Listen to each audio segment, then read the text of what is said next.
내담자 경험자료 분석 오늘 8주차고요. 또 이론의 틀 작업 오늘 3주차 시작하죠. 먼저 우리 자유님부터 먼저 네. 하고 갑시다. 네, 다른 분들도 좀 보세요. 자, 쭈님이랑 충치, 에그. 네. 그죠? 네. 좀 헷갈리는 것만 얘기합시다. 헷갈리는 거 없었어요. 없었어요. 네. 다. 오케이. 그럼 나가도 되겠는데? 하지마. 초스피드. 힘들면 나가요. 네. 좀만 듣다 나갈게요. 네, 그럽시다. 자, 그 다음 누구 할까? 자, 연빈님 하자. 네. 다른 전 분들도 4명이네요. 보세요. 울림, 그리고 옥자, 네. 아지, 오징어. 네. 그래, 울림 거부터. 좀 헷갈리는 부분? 쭉 내려가다 보면 중간에 6번 네. 밑에 변화 이유 중에 그 내용 중에 누다심 센터의 상담자는 내가 화를 낼 수 있는 대상이 되어줬다. 이 내용이 나오는데 네. 이 그 개인 상담에 국한해서 이제 직접적 관계를 쓸 수 있다 그랬는데 이 내담자가 뭐 개인 상담만 한 건지 아닌지 몰라서 일단 이렇게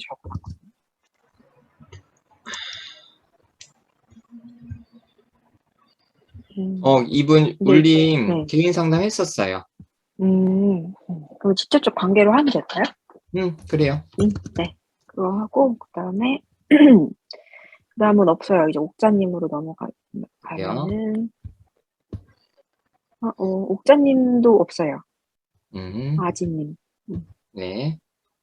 아지님 거는 이제 3번에 보면은 이제 관계에 대해서 많은 고민과 연구를 한다고 생각한다 이렇게 나오는데 이거를 이제 그 위에 있었던 그 옥자님은 네. 이게 이제 다른 센터와의 차별점을 이제 그 관계에 대해서 좀 이렇게 갖고 가는 걸 얘기했었거든요. 그래서 아지님 이것도 좀 그렇게 적을 수가 있나?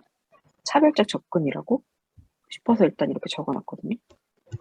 옥자님을 차별적 조건으로 위에 적은 게 있다고?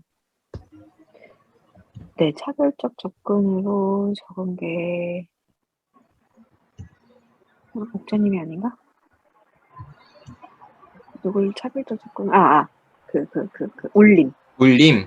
네. 울림은 직접적으로 근데 다른 센터와는 다르게 우주다심 센터에서는 관계를 강조했다 이렇게 적어서 그렇게 적었었는데 그래요. 네, 아지님은 그런 건 없긴 해가지고 어떻게 하면 좋을까요?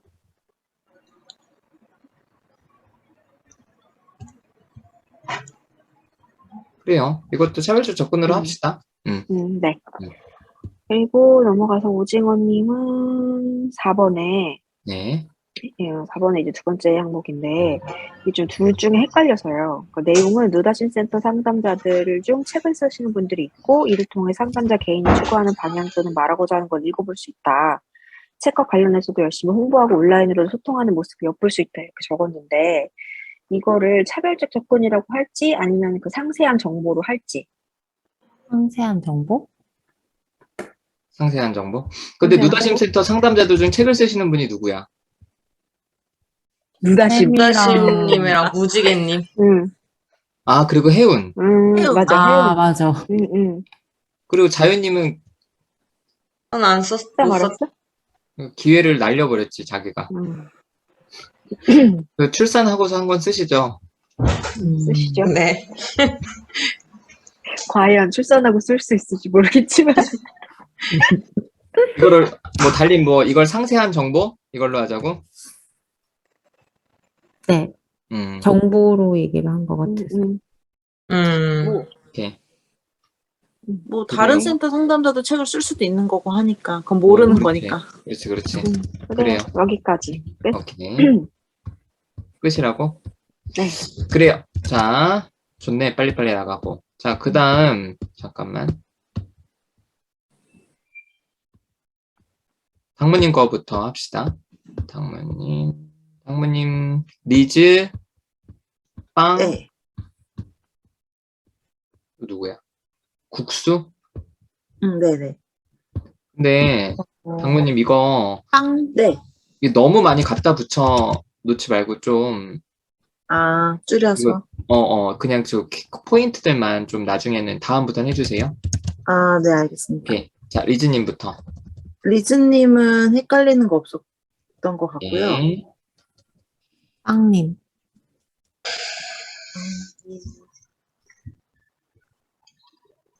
형님이 있어. 형님도 없었나? 빵님은 이거 공동체 경험과 집단의 병행을 같이 넣었네요. 어디 부분이에서요? 유다심 상담, 첫 번째 거. 아, 첫 번째 거에서. 아, 네. 이거 공동체 경험으로 갑시다. 아, 네네. 이게 이제 집단 그거를 염두에 두는 게 이제 공동체 경험이기도 하니까. 음, 그거 하나로 두 개가 들어간 부분은 좀 하나만 하든지 나누든지 하는 게 네. 좋은 건가요? 네네. 그렇게? 그렇게 합시다. 그러면 밑에도 2개씩 들어간 게 있나 한번 볼까요? 노다심 네. 상담자의 맞춤형 상담하고 공동체 경험 같이 넣은 게 있거든요. 두 번째 거. 음.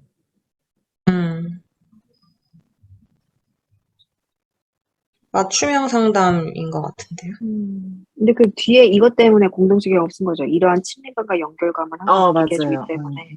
그럼 이걸 두 네. 개로 나눠서 앞에 뒤에? 근데 이게 개인 상담 밴드예요? 집단 밴드예요? 집단 밴드인 것 네. 같아요. 네. 아, 사람들이 볼 수 있는 밴드에 글을 올려서. 그러면 집단 밴드는 맞춤형 상담에 해당이 안 되는 건가요? 공동체 경험. 맞춤형 상담은 이제 개인 상담을 이제 우리가 좀 내담자한테 유연하게 맞춰주잖아요. 개인적으로. 그쵸? 그럼 나는 공동체 공동체 경험으로. 공동체 경험으로. 밑에 6번 변화 이후에 관리자 역할 현실의 개입도 제가 네. 같이 넣어버렸는데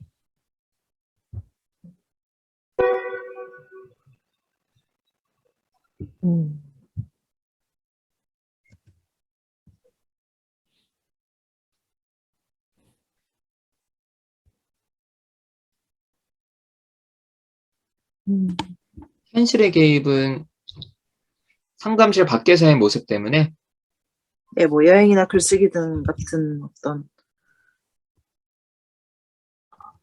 관리자 역할이 조금 더 맞는 것 같긴 해요. 그러게. 네.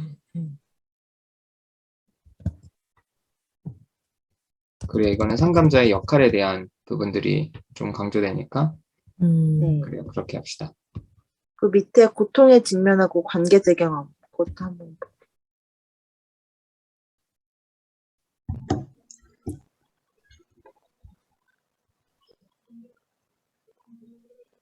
이거 그러면 중간에 보면 그 경험을 통해서라는 뒷부분이 관계 재경험인 것 같은데 나눌까요? 앞에는 고통의 직면? 네. 네네. 그래요.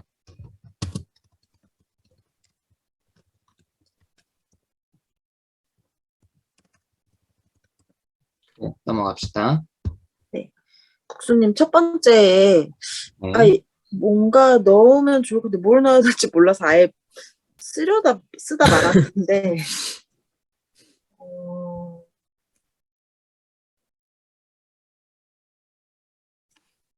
그러니까 이게 뭐 이렇게 주제가 정해져 있지 않잖아요. 이거를 뭐 적극적 솔직이나 고통의 측면?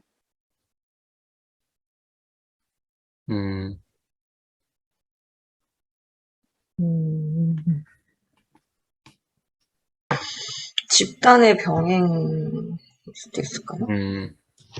집단에 대한 얘기니까. 근데 많은 내용이 들어가긴 했네요. 고통 그러게요. 내에서도 있고. 통제할 수 없는 상황에서 본인이 거기서 조금 극복하면서 느낀 부분인 것 같은데 통제할 수 없는 상황에서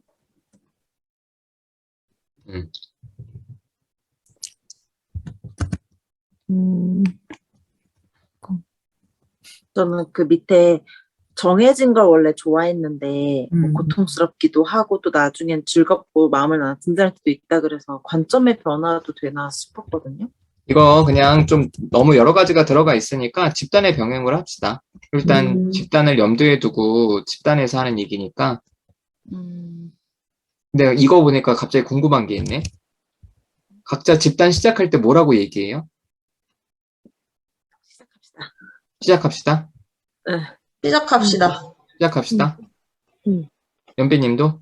달님도? 시작하죠, 뭐. 시작하죠. 자, 또 있어요? 국수님 거? 저는 좀 나가보도록 할게요. 어, 배가 그래요. 뭉치네요. 네. 맞아요. 안녕. 들어가세요. 네. 밑에 6번 변화 이후에 첫 번째 인간적 관계? 그 부분. 그러니까 상담자의 음, 인간적인 면모가 있어서, 그러니까 상담자라는 사람 자체, 약간 모델링 같은 느낌? 음,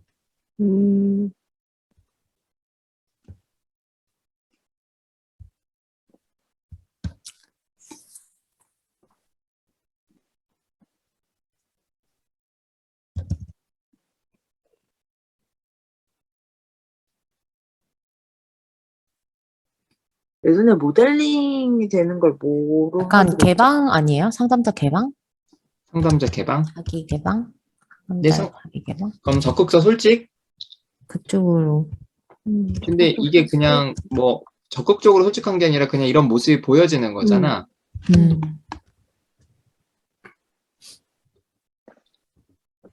근데, 당무님 이거 다 첫째, 둘째, 셋째를 다 넣고 싶어서 이렇게 했어요? 이거 다 안 넣어도 돼. 이거 다 제가 안 원래 넣- 요약이 약해요. 이거는 아무튼 좀 그냥 애매하네. 모델링으로 들어가도 되지 않을까요? 근데 모델링이 모델링 없어. 우리의 그때 정보에. 예전에 기타에 어디다 넣지 않았나? 아닌가? 나 어디서 본 것 같은데 없더라고. 모델링을? 기타에 모델링이 이렇게 안 나왔었는데. 넣었나? 잠깐만.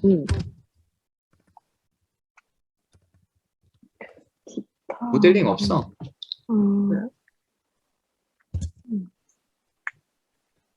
모델링은 그냥 자연스럽게 일어나는 부분이라서 이걸 아마 그리고 이 모델링이 내담자들 그때 분석할 때도 이게 많이 나오는 건 아니어서 아마 안 했을 거야. 이 얘기가 한번 나오기는 했지.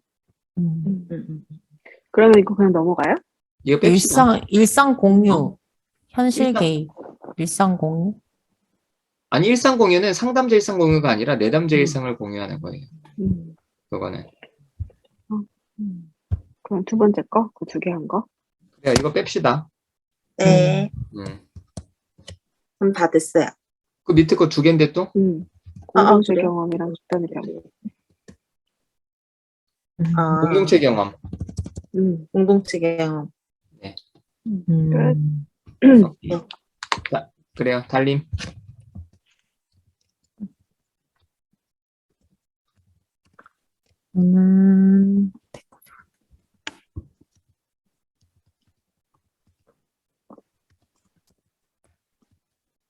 못 찾겠어. 잠깐만. 인간적 여기- 관계? 안녕님. 안녕님의 네. 이거 직접적 관계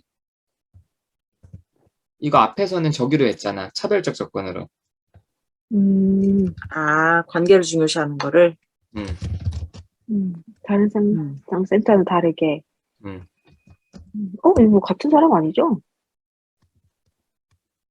달라요. 아까 차별적 조건 아까 누구였지? 나. 이게 근데 내담자가 같은 사람이 아니죠? 왜 글이 같아요? 아니, 다른 상담센터는 다르게 상담자, 내담자 직접적인 관계를 중요시한다 느낌 받았어요. 비슷해서. 아니겠지. 이거 차별적 접근한 거예요? 음. 이거 다 바꿔야겠네. 무관심 상담자는 제가 겪었던 외부에 있었던 문제를 상담 시간을 가져서 이야기도 하지만 그보다 나와 상담자의 관계 속에서 느끼게 되는 감정을 주고받는 걸 더 중요하게 여긴다. 인간적 관계 맞나요? 지금 안녕님 하는 거죠. 네네. 네. 근데 여기서 이제 이게 다른 상담센터와는 다르게라고 하니까, 그거 넘어간 거예요? 그 다음? 네. 네네. 그래, 미안. 음, 인간적 관계? 인간적 관계랑 또 뭐 있죠? 직접적 관계 있잖아. 그쵸? 직접적 관계가 더 감정을 주고받는 실제적인 그래.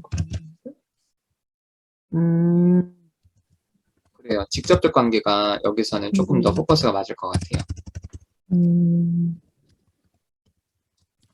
이게 제일 큰 주요 그거였나 봐요. 변화의 이유에서도 네. 제가 이거 헷갈려서 물음표 해놨는데 사람들과 거리를 두며 관계를 맺어왔던 저는 상담자와의 관계 맺기가 쉽지 않은 과제처럼 느껴집니다. 하지만 이런 과정이 저에게 필요하다고 느끼고 있고 나심 센터의 상담에서 경험할 수 있는 부분이라고 생각하고 있습니다.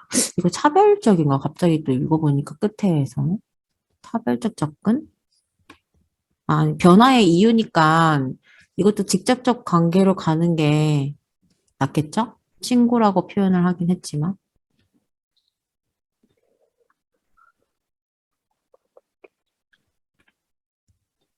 변화의 이유에서. 그래서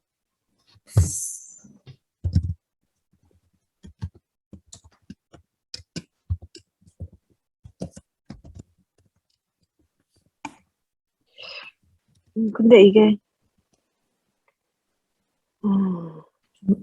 뭔가 좀, 근데 이게 나 이걸 경험했다라고 쓴 게 아니라 이게 필요하고 경험할 수 있는 부분이라고 생각한다라고 해서 이게 조금 애매하지 않나? 지금 하고 있는 중인 건가? 근데 본인이 앞에 상담자하고 관계를 이제 맺을 수 있다, 맺고 있다, 이런 게 굉장히 자기한테는 인상적이고, 이게 굉장히 필요한 과정 중에 있으면서 하고 있다라는 게 강조되어 그래요. 있어서, 그래요. 인간적 관계, 상담자와 관계 맺기에 포커스가 맞춰져 있으니까,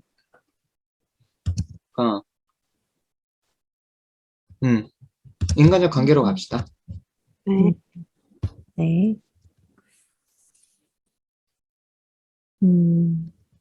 달님은 일단 없고요. 근데 이 관계 연습이 앞에 걸 써줘야 되는데, 이거 관계 연습이 뭐지? 관계 연습? 유다심 상담, 달림에서. 그러게.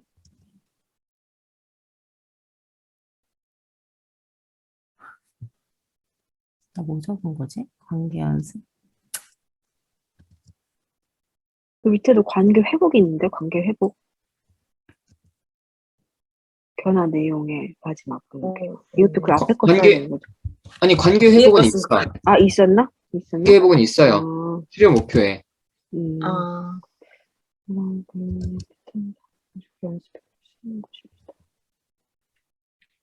관계 연습이 어디 있던 거지? 관계 연습은 없지 않나? 그러게 관계 연습은 없고, 이거는 연습할 수 있는 게 그- 집단이잖아요. 집단의 병행, 시행착오와 연습. 집단의 병행을 합시다. 시행착오의 연습, 거기에 해당하는 거니까. 네. 오케이. 그리고 그냥 관계 회복. 그리고 이건 상담자와 그 변화 이후에는 직접적 관계로 해야겠는데? 직접적 관계요? 네네. 이렇게 헷갈리지. 이게 헷갈려요. 네. 동등한 관계가 있어가지고. 근데 인간적 관계, 인간적 관계로 갈까? 근데 이 사람이 너무 직접 관계를 맺기 때문이라고 적어놨는데. 그렇지. 그래. 인간적 관계로 갑시다. 네. 근데 이게 근데 헷갈리긴 그 해. 직접 관계나 차이가 인간적 그런 관계나. 거네. 직접 관계는 좀 더 갈등적인 맞아요. 문제 해결을 위한 관계고. 맞아. 음. 이거 그냥 직접 관계로 갑시다. 이분이 이렇게 워딩을 했으니까. 네. 새코미님은 좀 내용이 길었는데, 이것도 관계가 포인트여가지고, 저는 일단 인간적 관계라고 했는데, 이거 앞에서 일관되게 나온 게 있으니까 차별적 접근으로 네, 볼까, 이거? 네네, 차별적 접근으로 가면 될 것 같아요. 음,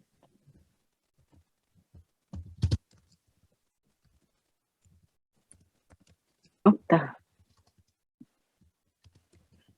그다음 없긴 한데, 이 변화의 이유에서 집단의 병행이 정말 사실은 조금 어렵긴 했어요. 그래서 제가 그냥 엄청 길다. 뭉뚱거려서 이것도 좀 줄인 건데, 뭉뚱그려서 그냥 집단의 병행으로 싸잡았거든요. 모아서 요약을 했거든요. 그래요.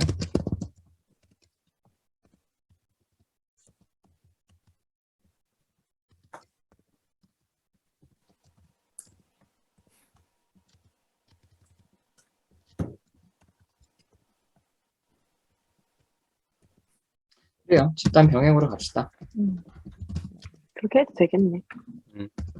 어차피 이 안에 뭐, 좀 포함 되니까.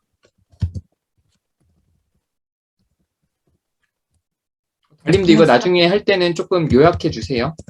네네. 이거 너무 길어서, 이거 내가 이제 블로그에 다 올리는데 너무 길어서.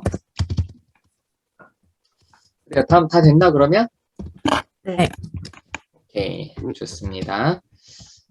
자, 그러면 우리 한 30분 동안 우리 이론의 틀에 대한 이야기를 좀 할게요. 제가 밴드에 올렸듯이 좀 그동안 했던 거 간단하게 좀 설명하고 오늘 같이 좀 이야기할 것도 설명할게요. 자, 우리 이제 이론의 틀 계속 좀 정하고 있는데요.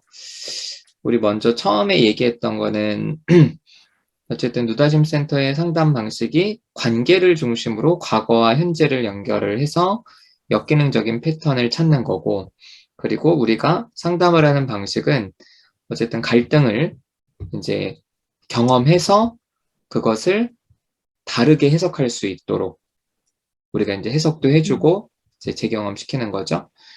그래서 우리가 상담하고 있는 방향은 결국에는 자신과 타인, 그러니까 내 자신에게 느끼는 불편감, 뭐 내가 부족한 사람이라든지 내가 못났다든지 아니면 대인관계에서 타인에 느끼는 불편감을 그걸 극복하면서 결국에는 관계 속에서 좀 살아가자는 공동체를 지향하고 있고, 그리고 또 우리가 되게 중요하게 여기는 게 내담자의 현실적인 부분이잖아요. 그렇죠? 그래서 경제적으로 자립하는 거, 또 직업적으로 안정을 갖는 거, 그래서 결국엔 자신의 삶을 살아가도록 하는 거. 그러니까 심리 내적으로는 관계적인 부분을, 그리고 현실적인 부분으로는, 그러니까 심리 외적으로는 현실적인 부분에서 잘 살 수 있도록 하는 게 우리가 보통 하고 있는 상담이다라는 얘기가 나왔고요. 자, 그러면 이제 본격적으로 우리가 좀 상담에서 자연스럽게 가정을 하고 있는 뭐 성격의 구조는 뭐냐라고 했을 때, 이거를 우리가 이제 기존의 이제 심리치료 이론에서 나와 있는 것들과 좀 연결을 시켜보자면 대상관계 이론에서 좀 비슷한 부분들이 있죠. 그래서 우리의 마음속에는 결국에는 그런 표상들이 있다. 표상은 정신의 이미지를 말하는데요. 그래서 먼저 자기 표상, 나에 대한 부분이죠. 그리고 관계를 맺기 위해선 대상 표상. 그런데 이제 대상관계 이론에서는 자기 표상과 대상 표상, 그리고 자기와 대상의 상호작용. 근데 우리는 이 상호작용을 좀 패턴이라고 좀 분명하게 좀 언급을 했죠. 그래서 자기와 대상이 맺는 관계.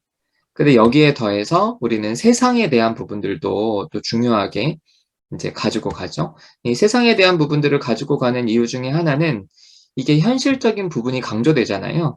그래서 경제적으로 자립하거나 직업적으로 안정을 찾는 게 우리한테 굉장히 중요하니까. 그리고 여기에 더해서 결국에는 우리의 상담에서는 이 세계관에 대한 이야기가 좀 계속 나오고 있었어요. 그래서 자기 표상, 대상 표상, 세상 표상.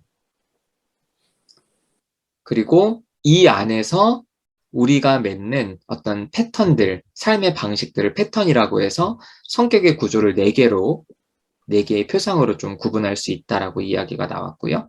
그러면은 일단 세계관에 대한 이야기를 할 때 그때 나왔던 얘기가 뭐냐면 결국에 세상은 모순과 역설, 비합리성으로 가득 찬 곳이다. 그러니까 어떤 모든 곳에서나 맥락과 무관하게 적용될 수 있는 어떤 보편적인 단 하나의 진리는 현실적으로 존재하기가 어려운 거죠.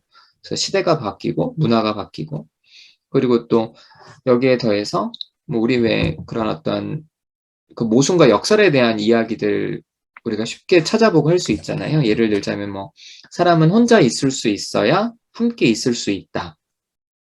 이 경계선 성격 내담자들은 이해 못하는 말이에요. 이 말은. 그래서 뭔가 내가 너를 사랑하기 때문에 너한테 이렇게 화를 낸다. 뭐 이런 좀 어떻게 보면은 좀 말장난 같기도 한 이런 모순과 역설, 비합리성이 가득 찬 곳이어서 결국에는 통제가 불가능하고 통제할 수 없기 때문에 우리는 무기력해지기 쉽고 결국엔 우리가 세상에서 고통받는 이유가 이거다. 하지만 공동체를 위해서 사람들은 규칙과 원칙을 세우고 합리성을 추구한다. 또 어렸을 적부터 이런 규칙과 원칙, 합리성을 추구하기 때문에 우리가 교육을 받을 때, 부모님들한테 양육을 받을 때 우리가 세상을 통제할 수 있고 통제해야 된다라고 교육을 받는다. 그런데 본질적으로 세상은 통제가 어렵고 모순과 역설이 가득 찬 곳이어서 그게 굉장히 고통스럽다는 거죠. 사람들이 통제를 하기 위해서 이 세상 자체를 어떻게 바꿀 수는 없으니까 결국에는 통제를 하기 위해서 관계를 단절한다. 나를 도구화시키고 너를 도구화시켜서 그리고 나와 너의 단절을 통해서 성공을 지향해서 하지만 결국엔 더 큰 고통을 초래한다. 그래서 우리가 얘기했던 게 세상의 고통, 통제 불가능한 무기력 상태를 우리가 버티기 위해서 우리는 다시 관계 속 나와 너의 만남으로 들어가야 된다라는 이야기를 첫 번째, 두 번째 때 했고요. 그럼 이제 오늘 할 얘기는 이 성격의 구조에 대한 이야기가 나오면 자연스럽게 이런 성격의 구조가 어떻게 언제 발달하고 어떻게 발달하느냐.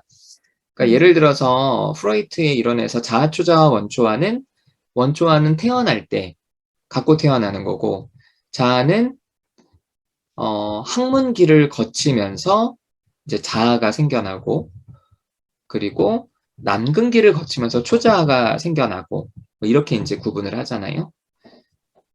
이제 그러면 우리도 그런 어떤 자기 표상은 그리고 타인에 대한 어떤 개념, 그러니까 자신에 대한 개념은 언제 어떻게 생겨나는가, 타인에 대한 개념은 언제 생겨나는가, 세상에 대한 개념은 언제 생겨나는가, 그리고 이 세상 속에서 자신과 타인을 대하는 패턴, 상호작용의 방식은 언제 어떻게 생겨나는가 이런 얘기를 좀 할 거예요. 자, 일단 이 토론 주제에 대해서 좀 더 보충 설명 필요한 게 있나요? 토론 주제? 몇 살인지 그런 발달 시기를, 가능한 시기를 말하는 거예요. 발달 가능. 그것도 얘기해 볼 수 있으면 좋을 것 같아요. 그것도. 그리고 이제 뭐 그 발달 시기도 그렇고, 그러니까 어떤 과정을 통해서 이런 것들이 만들어질까? 예를 들어서 뭐 내담자들이 자기 자신을 굉장히 좀 이렇게 좀 하찮게 보는 그런 자기 개념이 있는 사람은 혹은 자신을 되게 못났다고 보거나 되게 잘났다고 보는 사람은 뭐 그런 자기 개념은 언제 만들어지냐? 그럼 도대체 어떤 과정에서 만들어지냐? 우리가 상담에서 좀 느꼈던 것들 그걸 그냥 편하게 한번 얘기해 봅시다. 이게 그냥 거의 대부분이 진짜 1살 미만 안에 거의 생겨나는 것 같다는 생각이 들긴 하거든요. 어떤 게? 자기 표상이? 전부 다. 그러니까 이게 그러니까 물론 뭐 완성이 됐다는 얘기는 아닌데 그게 대략, 생겨나는 시기. 그렇죠. 시점은 뭐 당연히 이제 그렇겠지만 대략 좀 어느 정도면 좀 대략 틀이 갖춰질까? 이렇게 좀 생각해 봅시다. 그러니까 모든 표상이 결국에는 자연스럽게 1살 미만부터, 그러니까 뭐 출생시부터죠. 출생시부터 형성되기 시작한다. 그래요. 모든 표상이. 저도 신기했던 게 저는 네. 책을 좀 찾아봤는데 네. 실제로 그 비사회적 단계에서부터 이제 여러 사람하고 이런 애착 단계까지가 보니까 초기 애착인 거의 뭐 1살 안에 다 생성이 된다고 적혀 있더라고요. 이제 그래서 저도 좀 그게 놀랐어요. 근데 실제로는 상담에서는 그런 거 인지도 못하고 얘기하자 그러면은 거의 감정 상태나 자기에 대한 부분이나 뭐 관계에 대한 부분은 전혀 인지가 안 돼서 같이 시작을 하니까 이게 좀 저도 이게 맞는 건가? 뭐 이런 생각이 들었는데 왜 장모님이 그렇게 느꼈는지 본인의 아기를 보고 느낀 건지 좀 궁금해요. 그쵸. 저도 육아를 하면서 진짜 돌이 지나고 나니까 이런 게 이미 이제 생겨나기 시작했다는 게 보이더라고요. 정말 아무것도 모르던 애기였는데 벌써 인간이 된 느낌인 거예요. 근데 뭐 그렇다고 해서 이게 완전 패턴이 굳어졌다는 얘기는 아니에요. 그렇죠. 맞아. 패턴은 계속해서 이제 만들어 나가고 형성되겠지만 기본적인 건 뭐 어떻게 시작이 됐냐라고 말하면 이미 이거는 형성되고 있다? 이걸 그러면은 모르지 않다는 거죠. 그 형성되는 과정이 어떤 과정을 통해서 형성이 될까? 과정이 저는 좀 그게 느껴졌는데 애 음. 키우면서 보니까 네. 이게 어쨌든 자기가 처음 관계를 맺는 대상들이 부모잖아요. 네. 그리고 부모나 아니면 그 가까운 친지, 가족들이 자기를 대하는 방식, 이게 뭐 자기한테 주는 감정이나 눈빛, 이런 되게 비언어적인 걸로 엄청 많이 느끼는 것 같거든요. 그래요. 그래서 그런 것들에서 시작이 돼서 바깥에 나가서도 가족들이 다 자기 이뻐하고 사랑하고 하니까 그런 것들을 느끼니까 밖에 나가도 사람들만 보면 막 자기 좀 쳐다보고 막 이러라고 되게 막 이러는 거예요. 막 딴짓하고 자기 좀 보라고 막 앞에 나가서 쳐다보고. 근데 그런 것들 보면 처음 시작하는 그 가족 안에서 사람들이 나에게 호감을 느끼고 친절하게 대한다는 걸 아니까 밖에 나가서도 사람들이 나를 그렇게 대할 것이다. 사람들은 나한테 뭐 관심이 있고 뭐 그걸 호의적일 것이다 라고 느끼는 것 같아요. 그래서 저는 그 과정들이 자기 주변에 있는 관계에서 좀 그걸 이렇게 비춤 당한다? 그 자기를 어떻게 비춰주는지에 따라서 이게 되게 바뀌는 것처럼 느껴져서 그게 되게 과정인 것 같아요. 주변 사람들의 주변 반응이나 관계에서의 태도. 경험? 네, 관계 경험. 주변 사람들의 반응? 반응. 그리고 저도 이제 이 자기 개념, 자기 표상, 타인 표상이 언제부터 뭐 시작되냐라고 했을 때 딱 떠오르는 거는 이제 애기는 태어나서 아무것도 할 줄 모르잖아요. 아무것도. 근데 그렇죠. 그거를 해주는 제공자가 있잖아요. 부모님이, 양육자가 있잖아요. 그 상호작용, 그러니까 얘는 상호작용이 뭔지도 모르는데 어쨌든 미리 알고 챙겨주든 아니면 내가 울었을 때 뭔가 반응해주든 이런 상호작용을 통해서 이게 혼자 하는 게 아니라 둘 이상이 뭔가 하고 있다는 걸 서서히 뭔가 깨달아가면서 내 표상과 나와 너가 분리된 있다는 거를 느끼지 않을까? 라는 생각이 들거든요. 지금 마지막 말 다시 해줄래요? 지금 방금 했던 마지막 말. 뭐라 했지? 그러니까 그 상호작용이 그러니까 왜 얘는 나와 너가 없잖아요. 네. 아무것도 모르는 상태로 그렇지. 태어났는데 이게 둘 이상의 누군가와 이루어진다는 거죠. 내가 만약에 배고파. 근데 배가 부르려면 혼자 할 수 있는 게 아니라 둘 이상의 사람과의 어떤 상호작용을 통해서 이게 이루어진다는 거죠. 예를 들면. 자기 욕구를 채워줄 어떤 안전기지. 그쵸. 그러면서, 그러니까 이게 나와 너가 분리된다고. 자기 표상과 타인 표상이 생긴다는 거죠. 상호작용이 있어서 생긴다는 거죠. 그때부터 상호작용이 생긴다. 그렇지 않을까요? 네. 이게 표상이 있어서 상호작용을 하는 게 아니라 상호작용이라는 걸 먼저 경험하고 표상이 생긴다. 그러면 지금 했던 얘기를 계속 좀 해보면 먼저 이 세상 표상에 대한 부분보다는 기본적으로 아이들은 일단 자기와 사람으로서의 어떤 대상, 이 부분에 대한 어떤 표상들이 먼저 생긴다는 얘기네요. 그렇죠? 근데 그게 확장되면서 세상에 대한 표상이 생긴 것 같아요. 음, 내 마음대로 뭐가 잘 된다. 내가 이렇게 노력하면 뭐가 이루어진다. 음, 이런 것들이 그 과정 안에서의 경험을 통해서 음. 생겨나는 것 같아요. 그게 그게 확장된다고 좀 자기와 느껴져서. 근데 이게 자기와 타인이 분리가 되면서 세상도 분리가 되지 않을까요? 그러니까 예를 들어서 뭐 세상은 우리가 보통 이제 세상은 고통이다라고 생각을 하잖아요. 네. 이 개념을 언제 가져 그럼? 애기들이 이 개념을 그러니까 일단은 뭐 그런 어떤 시작하는 거는 어렸을 때부터 시작이 되겠지만 그런 것들을 좀 분명하게 인식하는 좀 완성되는 기간은 분명히 좀 뒤일 거잖아요. 그쵸, 그래서 그쵸. 시작점보다는 좀 어느 정도 좀 완성되는 어떤 그 기간을 좀 생각해 보면 좋을 것 같아요. 그렇게 생각하면 확실히 세상 표상은 좀 나중에 좀 받게 되겠지. 그렇죠? 세상 고통이라는 근데 걸. 이게 세상 표상이 막 관계가 잘 안 돼서 내가 이게 불안정해져가지고 세상이 불안정하다 이렇게 느끼는 게 과정인가요? 그게 어떤 이게 왜 기질적인 부분이 있잖아요. 그래서 까다로운 기질인 애들은 잘 울고 엄청 예민해서 막 불안정한 상황에 근데 이게 대상관계 이론에서는 그래서 대상과 세상을 구분하지 않아요. 그러니까 사람과 세상을 구분하지 않아. 아, 대상관계 이론에서는 자기와 대상을 구분하는데 여기에 말하는 오브젝트는 사람이기도 하고 사람이 아니기도 해요. 근데 우린 이걸 좀 구분해 보자는 거지. 그래서 이 세상에 대한 이야기를 해보면은 우리 둘째가 6학년인데 둘째는 아직도 세상이 재밌고 흥미로운 곳이야. 세상에서 뭐 자기가 뭐지? 뭔가 이렇게 빨래를 개야 되잖아. 왜 빨래 개는 기계는 없니? 자기가 만들 거래. 귀엽다.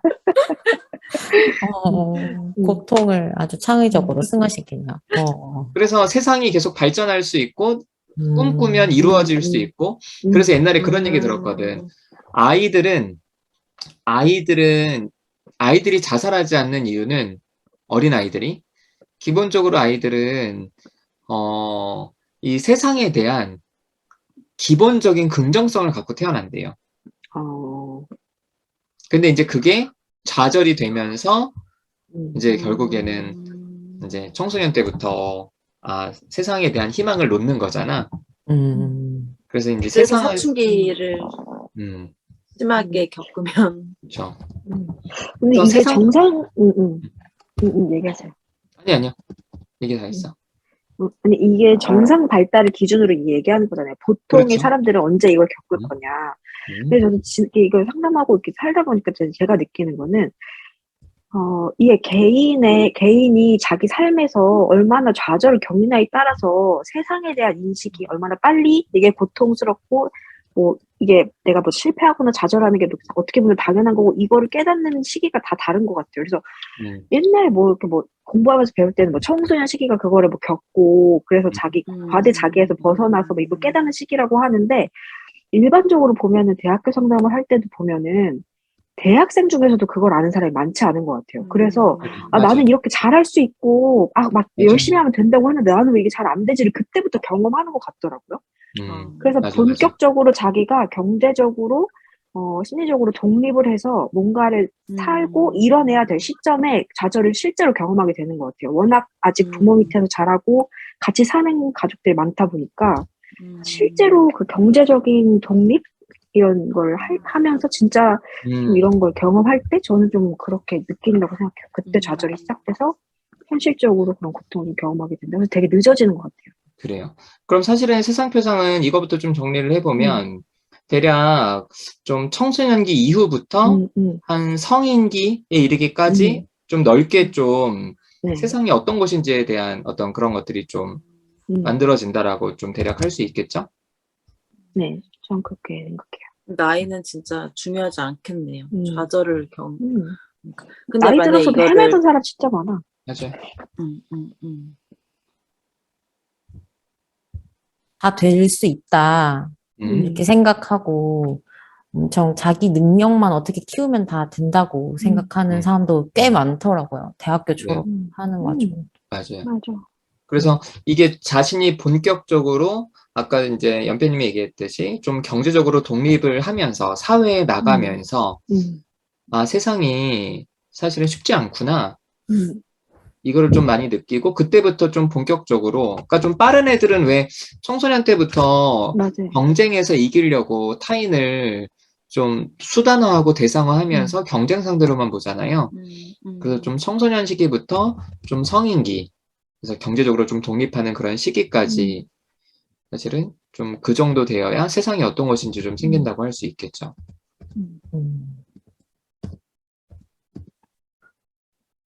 자, 그러면 다시 좀 얘기를 돌아가서 그럼 자기 표상, 자기가 어떤 존재인지 자신이 뭐 소위 말해서 뭐 괜찮은 사람인지 별로인 사람인지 이거를 대략 이것도 뭐 평생 어느 정도 변하죠. 변하니까 우리가 이제 상담을 하는 건데 그래도 좀 자신에 대해서 갖는 느낌 이런 것들은 좀 어렸을 적인데 이게 그럼 자신에 대한 느낌을 어떻게 갖게 될까? 확실한 거는 관계 속에서 갖게 되는 건데 관계 속에서 뭘 경험하기 때문일까? 그 피드백을 타인이 나를 들으면서 어떻게 보는지, 평가. 약간 타인의 평가. 타인의 평가. 달님은 뭐라 그랬어요? 피드백? 타인의 평가라고 했어요. 피드백, 타인의 평가. 타인의 피드백. 음.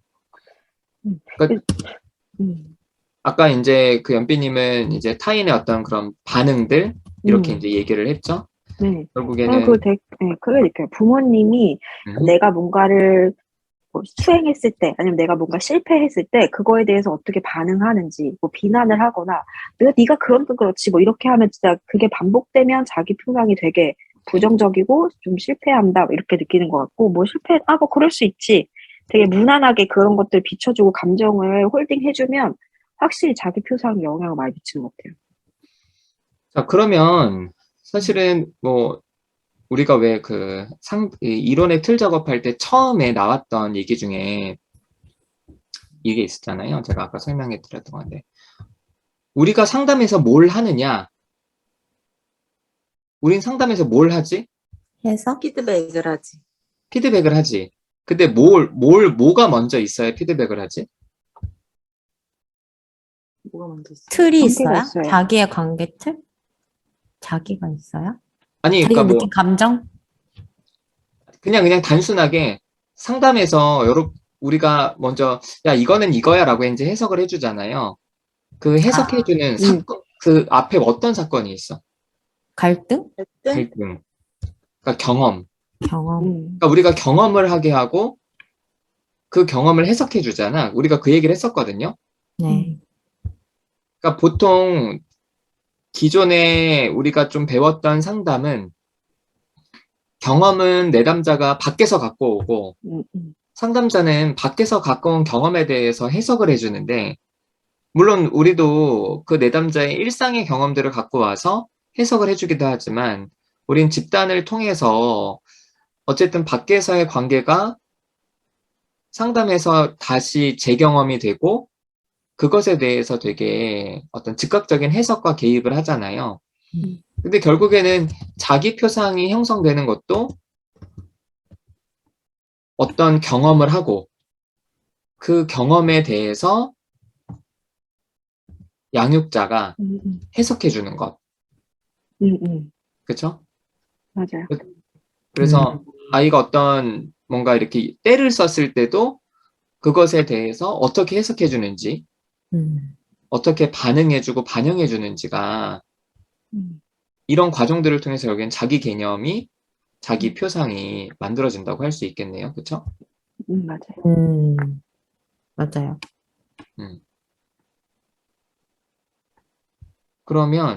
그러면 대상 표상은? 대상 표상도 결국에는 어떤 경험을 통해서 그거에 대한 어떤 해석이 들어가는 게 아닐까? 사람들은 어떤 존재인지에 대해서. 그쵸. 그건 그러면 나의 해석이겠네요. 대상 표상. 그쵸? 그러니까 나의 표상은 부모님의 타인의 해석이구나. 해석을 보는 음. 거지만 음. 대상 표상은 그 같은 경험 속에서 내 눈앞에 있는 사람에 대한 반응에 대한 나의 해석. 나의 해석. 네. 나의 해석도 중요하겠죠? 그러니까 같은 경험 상황 속에서 그러니까 예를 들면 뭐 예를 들어 자식이 둘인데 똑같이 경험하진 않잖아요, 부모를. 똑같은 대상 표상을 가져가진 않으니까 나름의 자기 해석이 들어가서 그럼 이거를 일단 연령별로 생각하면은 자기 표상은 대략 아이가 어떤 거를 성공하거나 실패하거나 혹은 욕구가 좌절되거나 어떤 이런 상황에서 양육자가 반응해주고 해석해줘서 자기 표상이 생기는데 이건 대략 그러면은 시기가 언제까지 이런 것들을 통해서 좀 자기가 어떤 존재인지를 좀 느끼게 될까?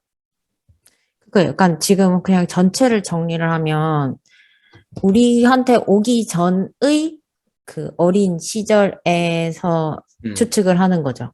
그렇죠, 그렇죠. 부모에 대한 그 가치관이나 이런 게 이제 들어왔을 때 부모의 반응에 그렇지. 집중.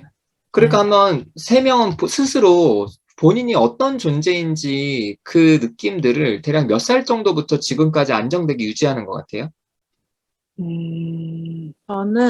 저는 물론 이제 3세 이전은 기억이 안 나서 모르겠는데 그렇지, 그렇지. 5살 때까지는 기억이 나거든요. 그러니까 이미 그때부터는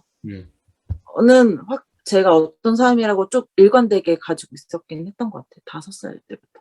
최소 나이가. 너무 빠른가? 5살 때 본인은 어떤 존재였어?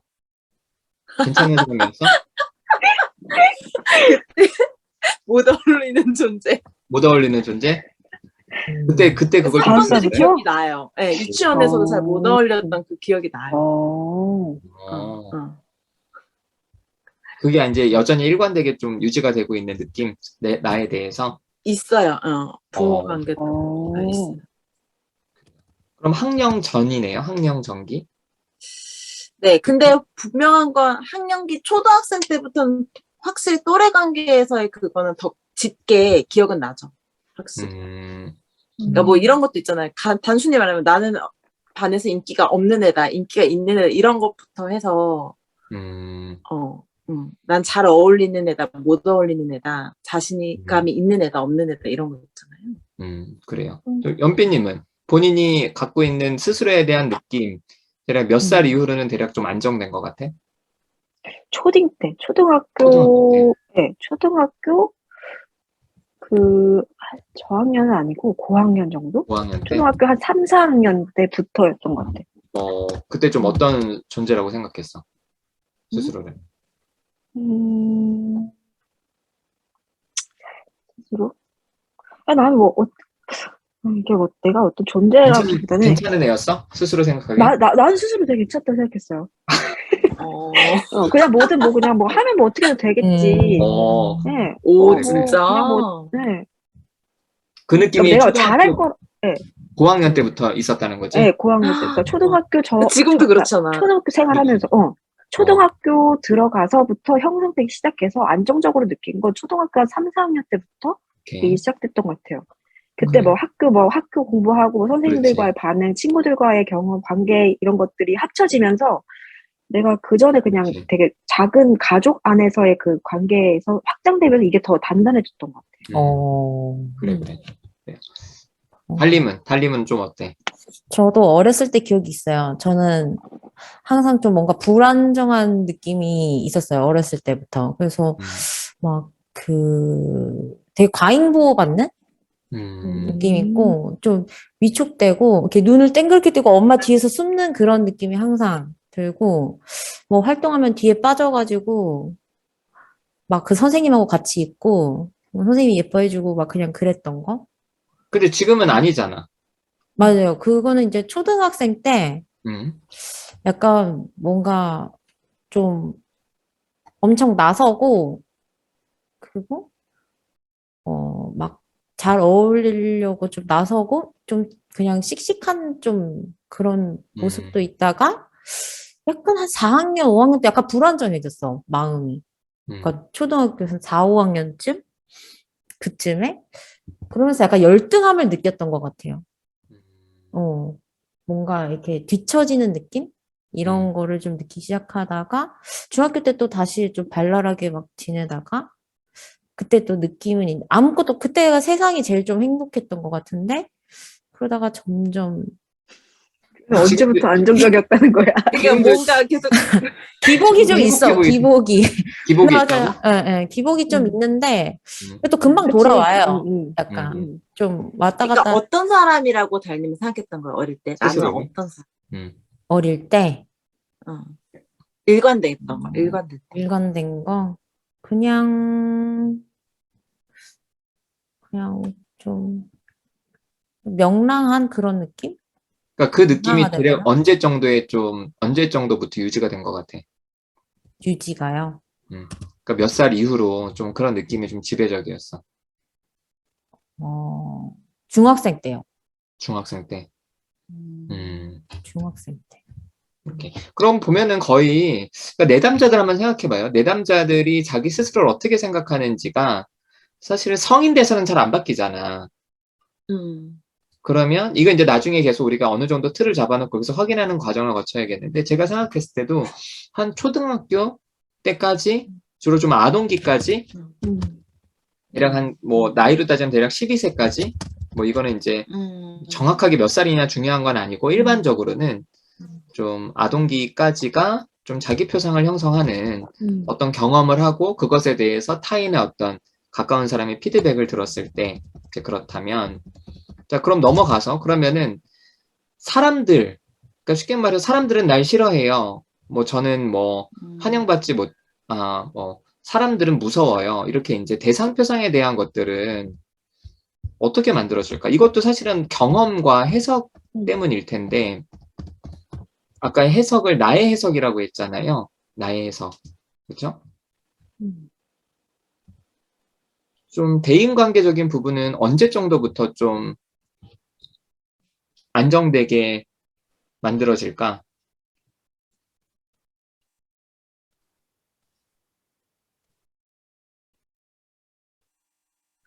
난 그게 그래서 항상 불안정했던 것 같은데 이게 패턴이 인지가 안 됐었으니까 그전에는 음, 그래서 뭐 나와 타인이 분리가 잘 안 되고 살았던 것 같은데 그냥 타인이 음, 얘기하면 또 거기에 또 막 그런가 이렇게 막 하다가 또 나는 또 이런 거 같았는데 또 타인 얘기 들으면 또 거기에 또 막 그런가 이러다가 대상이 막 그렇게 명확하다는 생각이 그러면 일단 그냥 대인관계라고 생각해봐요. 대인관계.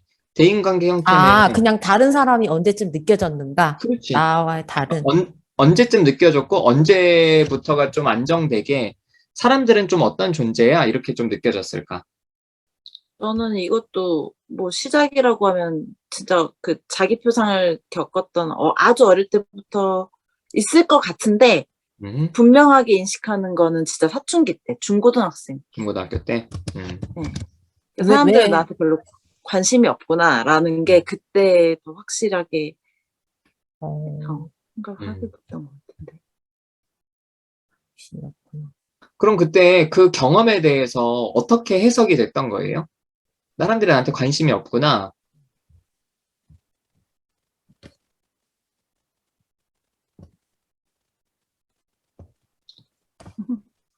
이때 나의 본인은 해석이라 그래. 응? 해석은 안 했던 것 같은데. 사람들이 과정이 나한테 관심이 없다는 건 해석이지. 그 해석을 어떻게 하게 됐냐는 거야. 그 생각을 그렇지. 지금이라도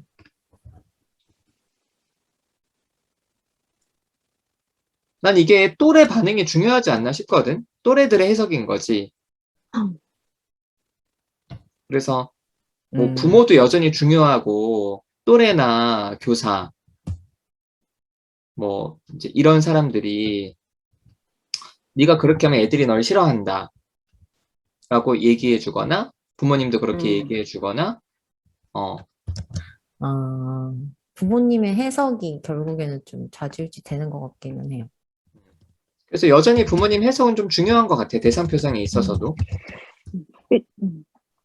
저는 어떻게 느끼냐면 음, 어렸을 때는 부모님의 해석이 되게 중요하거든요. 음흠, 그리고 부모님의 반응이 일반적인 다른 사람들도 저럴 것이다. 우리 부모님처럼 나를 대할 것이다라고 생각하는데 이게 사회적인 관계로 들어가면서 깨지면서 진짜 타인 음, 표상이 좀 생겨나는 것 같아요. 그래서 저는 사춘기 때, 그러니까 네, 초등학교 고학년에서 중학교 1학년 이때쯤부터 특히나 여자애들은 그때 시기에 이 음, 대인관계 엄청 복잡하고 미묘하고 막 음, 하잖아요.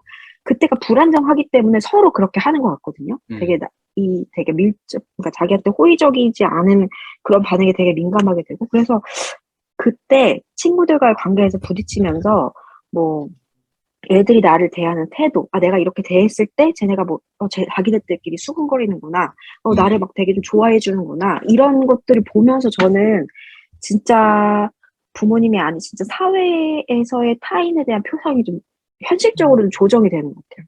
오케이. 그러니까 부모님의 해석은 좀 자기 표상에 해당되는 얘기고, 음. 대상 표상은 부모님의 해석보다는 좀 또래의 그러니까, 반응, 또래의 해석? 그러니까 그러니까 이게 어떤 느낌이냐면 기본적인 베이스는 부모님으로부터 온 타인 표상이 훨씬 중요해요.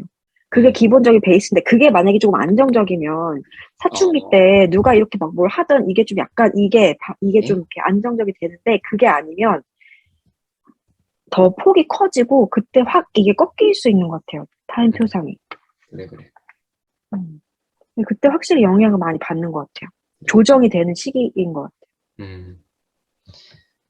그럼 여전히 이제 부모님 해석도 중요하지만 음, 부모님 해석이 안정이 되면 그것도 큰 음, 영향이 있고, 이제 그렇지 않을 경우에는 그 이후의 경험에서 음, 뭐 또래들의 반응, 해석, 음, 또 이런 것들. 그 나는 또 선생님의 반응도 중요하지 않나 싶어. 맞아요. 그치? 음, 애들이 그러잖아. 음, 선생님한테 가서 선생님이 얘기 좀 해주세요. 제 말은 안 들어요. 선생님 얘기는 음, 들어요. 그러잖아. 음. 그리고 난 지금까지도 되게 기억에 남는 게 초등학교 1학년 때인가 2학년 때 내가 반장이었는데 그때 담임 선생님이 나를 되게 이뻐했어요. 음, 그래서 막 너 내 딸 해라 막 이러면서 했던 그 어, 피드백이 아직도 기억이 나. 어, 음. 그래서 이렇게 막 나이 많은 사람들, 윗사람들이 나를 되게 좋아하는구나 이런 생각을 했던 것 같아. 내가 음, 되게 뭐 이렇게 막 말을 잘 듣고 뭐를 막 네. 하면 좀 이렇게 좋아하는구나. 음, 그래요. 자, 그러면 대략 좀 우리가 나온 얘기들이 대략 좀 정리가 돼요. 일단은 사실은 표상은 근데 결국에는 경험과 그거에 대한 어떤 해석. 그런 경험이면 제가 봤을 때는 이 경험이라고 얘기를 할 수 있는 게 항상 좀 감정적인 경험이거든요. 음, 감정적인 경험. 예를 들어서 뭐 되게 긍정적인 경험도 있을 수 있고 또 부정적인 경험도 있을 수 있죠. 그래서 어떤 감정가가 있는 이런 경험과 그리고 나랑 관계 맺고 있는 그런 아주 밀접하게 나한테 영향을 미치는 사람들, 그 사람들의 어떤 해석, 피드백, 반응들을 통해서 내가 누군지, 그리고 사람들은 어떤 존재인지, 내가 누군지에 대해서는 보통 우리가 좀 초등학교 때까지 이게 좀 형성이 된다고 얘기가 나왔고, 사람들, 대상 표상에 대해서는 대략 좀 사춘기 때가 좀, 그때가 좀 가장, 실제로 학창시절에 왕따 당한 친구들은 성인 돼서도 굉장히 대인관계가 어렵잖아요. 그쵸? 이제 그때의 경험들. 자, 그러면 이제 세상 표상은 아까 얘기했듯이 결국에는 좀 더 이후에 성인기 때 음, 좀 그런 것들. 물론 뭐 청소년기 때 부모님이 일찍이 좀 뭐 어려운 상황이 처하면 이제 그때부터도 음, 이제 만들어질 수 있긴 하겠지만 대략 그 정도로 음, 얘기가 나왔어요. 좋아요. 그러면 이렇게 이제 하면은 뭐랑 좀 연결이 되냐 하면요. 우리가 상담에서 하는 게 내담자한테 경험을 시키고 해석을 해주는 건데 결국에는 그런 과정들이 표상이 형성될 때도 필요한 과정들이고 결국엔 자기 표상을 다시 좀 수정해 주는 거, 대상 표상을 수정해 주는 거 이런 것들도 결국에는 경험하고 해석하는 이런 걸로 우리는 이제 상담을 하고 있다. 이렇게 하면은 좀 대략 맞물리는 부분들이 좀 있을 것 같아요. 음, 그렇죠? 그렇기 때문에 우리가 직접 상담 안에서 관계를 경험하고 갈등하고 해석하는 과정이 그래서 중요한 것 같아요. 바깥 대 그렇죠. 거를 그냥 해석해 주는 것만이 아니라. 맞아요. 그래요. 그래야 맞아요. 직접적으로. 그렇죠. 그래서 자, 그래요.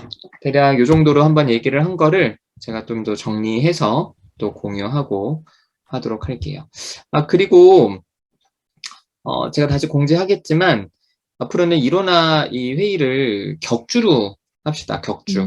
우리가 이제 현실적으로 또 격주로 하게 되니까 차라리 좀 마음 편하게 한 주는 쉬고 한 주 하고 그렇게 해서 다음번에도 이제 3명씩 여러분 분석하시고 그리고 또 그다음 우리 또 고민할 주제들 같이 좀 제가 올려서 또 같이 이야기를 할게요. 그래서 대략 이론의 틀이 어느 정도 정해지면 그 다음에는 우리가 실제로 상담하고 있는 내담자들의 사례를 내담자 동의를 얻어서 그 사례를 가지고 이 틀로 한번 다시 좀 이해해보고 좀 뭔가 수정하는 어떤 그런 과정들이 좀 필요할 것 같아요. 그래요. 알겠습니다. 자, 우리 뭐 한마디씩 소감 얘기하고 자, 마무리. 그동안 너무 자꾸 빠지고 쉬어가지고 음. 아쉬웠는데 오랜만에 하니까 좋네요. 그치. 우리 한 달 만에 했나? 거의 진짜. 3주? 3주? 그래. 그리고 이거 얘기하면서 내 어린 시절 좀 떠올려보니까 좀 재밌네. 그 생각보다 되게 일관됐다. 이런 표상들이 아주 일찍부터 이거 떠올리니까 신기하기도 하고. 그쵸. 그래. 또? 네, 뭐 대상 표상, 자기 표상 하면서 이게 할 수 있는 얘기가 어떻게 있을까 했는데 또 자기 얘기도 하고 또 언니들 얘기도 듣고 키우시는 또 자녀 얘기도 들으면서 되게 우리가 하는 일들이 정말 다시 이런 재경험을 하고 있다는 게 다시 상기가 되면서 되게 유익한 시간이었어요. 저는 이거 매번 이거 하기 전에 되게 귀찮고 막 좀 하기 싫은데 막상 들어와서 이거 보고 같이 얘기하면 되게 좋아요. 그리고 이걸 처음에 그냥 토론 주제 봤을 때 와 이거 내가 뭐 어떻게 얘기할 수 있을까? 나한테 이런 정확한 생각이 있을까? 싶었는데 얘기하다 보니까 또 같이 나누다 보니까 조금 더 분명해지는 것들이 좀 재밌었고 이것들을 정리하는 과정에서 두 번째, 세 번째 이렇게 얘기하면 할수록 나에 대해서 좀 더 알게 되고 이런 것들이 정리되면 실제로는 상담할 때 내담자들한테 되게 많이 도움이 되겠다는 생각이 들어서 되게 좋아요. 그래요. 결국에 이제 우리가 지금 하고 있는 것들을 이렇게 정리하는 거니까 나도 이제 토론 주제를 이렇게 정리해서 주면서 어쨌든 이렇게 토론 주제 자체는 좀 어렵잖아. 근데 그냥 우리가 실제로 하고 있는 것들을 좀 생각해 보면서 얘기하다 보면 이렇게 뭔가 만들어지는 것 같아요. 자, 그래요. 알겠습니다. 오늘 여기서 마치겠습니다. 수고하셨어요. 고맙습니다. 안녕.